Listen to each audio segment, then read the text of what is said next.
Hello everybody, welcome to our last episode of Dark Souls 2 Weekly. Boo! Today we're going to talk about part 2 of the covenants in the game. Yeah, and this time we're talking about the PvP covenant. So last time we talked about the co-op stuff and all the PvE goodness that's in Dark Souls 2. And PvP is all about killing other people. So first up we have the Rat Covenant. The Rat King Covenant. I've been having a hell of a good time with this one myself. I finally maxed this out, my devotion to this covenant. And the way it works is, you'll find the Rat King in the, what is it, Grave of Souls or something? Saints. Grave of Saints? Grave of Souls, that makes literally zero sense. But in the Grave of Saints area, right after you beat the Royal Rat Vanguard, you'll find another rat. Don't kill him by mistake. And he will give you access to this covenant. And the way it works is, you can equip the Rat King ring or whatever ring he gives you, and then other players will be summoned into your world as a gray spirit. And if you kill them, you get a rat tail, which increases your devotion, and also a Pharaoh's Lockstone, which means I now have about 40 of those things sitting in my inventory. Right, and then when you get those Lockstones, you can use it on all the little different contraptions within that rat area zone. Yeah. And kind of just configure the location to, you know, better ambush all the people that are coming into your world. Yeah, because if you've been in that area, you'll have seen that there are tons of Pharaoh's Lockstone like gates in there. And the reason that is if you use a actual Lockstone in them, some of them have different effects. Like some will spit out like equipment degrading acid that you can lure the people that get summoned into your world through. So there's all kinds of neat little traps you can set for them. My favorite though is then as soon as they get summoned, they have to run through a thin hallway out into a circular arena. If you hang just to the right of the door, it's a blind spot that they can't see when they rotate their camera. And so I've been using a great hammer, and as soon as they're about to walk through the door, I start my swing. And it's like I've been two-shotting just about everybody that walks through there. Instant death for anybody that comes in. So if you're having trouble with people that are doing this to you, watch out for that blind spot because they'll get you there too. Yeah. And then the next covenant we want to talk about is the Bellkeeper's Covenant. Yes. I joined this one for a little while trying to get to the Belfry gargoyles. So like in this zone, you'll get summoned in. If you join the covenant, you're wearing the ring. You'll get summoned into other people's games that are coming into that and they want to ring the bell. So that creepy little dude that you get the covenant from, you want to protect that tower. So that's what your task is. You got to kill all the people that come into that zone.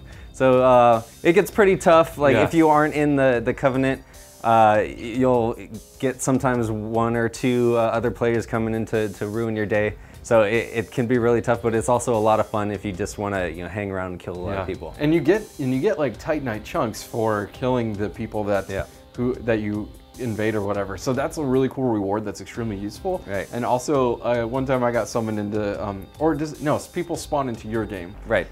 Somebody spawned into my game right after I had summoned somebody to help me with the Belfry gargoyle fight. And so literally he spawned right in front of the fog gate while we're standing there getting ready to go through, and we immediately backstabbed him. He was done in seconds. But it is a very fun covenant to be a part of. Yeah, it's a lot of fun, and that zone is really small. It's mostly just that tower, so you have that small area to get familiar with, be able to set up your ambush points like right on top of the stairs or whatever you want to do.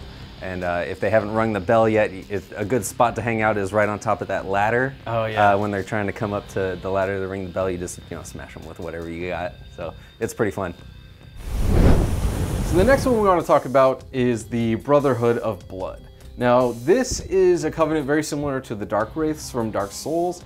Its whole thing is just invading people's games and murdering them. Right, and this one kind of ties in with the Blue Sentinels covenant too. Yeah. Because when somebody invades another player to kill them as a red phantom here, you could, if they are part of the Way of the Blue, they could get the Blue Sentinels to help them out. So I was one of the Blue Sentinels at one point, got summoned into some other person's game that was getting invaded, and all you could do is attack that red phantom. You can't attack the NPCs or anybody else for that other player, but it's kind of cool just going in and protecting this one character and trying to keep them alive, and then you build up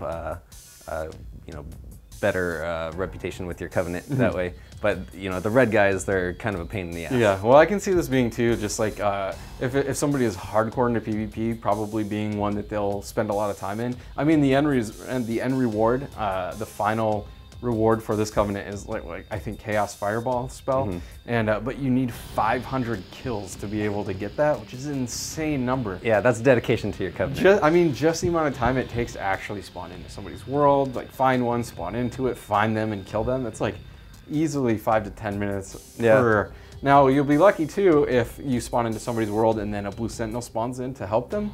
If you manage to kill them both, I think you get 2 rewards right there. So that can reduce the amount of time that you have to spend hunting people down. Yeah, and to join this, you'll find, to join the Brotherhood of Blood, you have to kill the Executioner's Chariot boss and then continue right along to the bonfire right there. And then the guy that lets you join it is standing right there. And the last one we're going to talk about for the PvP covenants is the Dragon Remnants. Yes.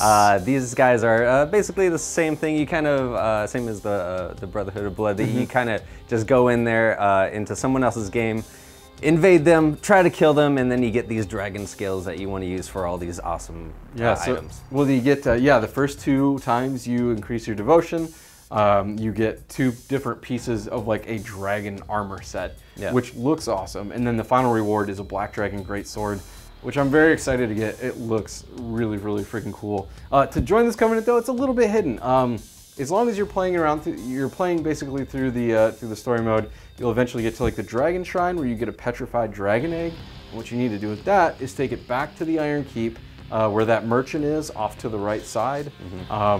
You know, before the giant area that leads to the Smelter Demon. So go visit the merchant, give him the petrified dragon egg, and then he'll offer you the ability to join into the covenant. Cool. Again, a really fun PvP focused one with some badass looking rewards too.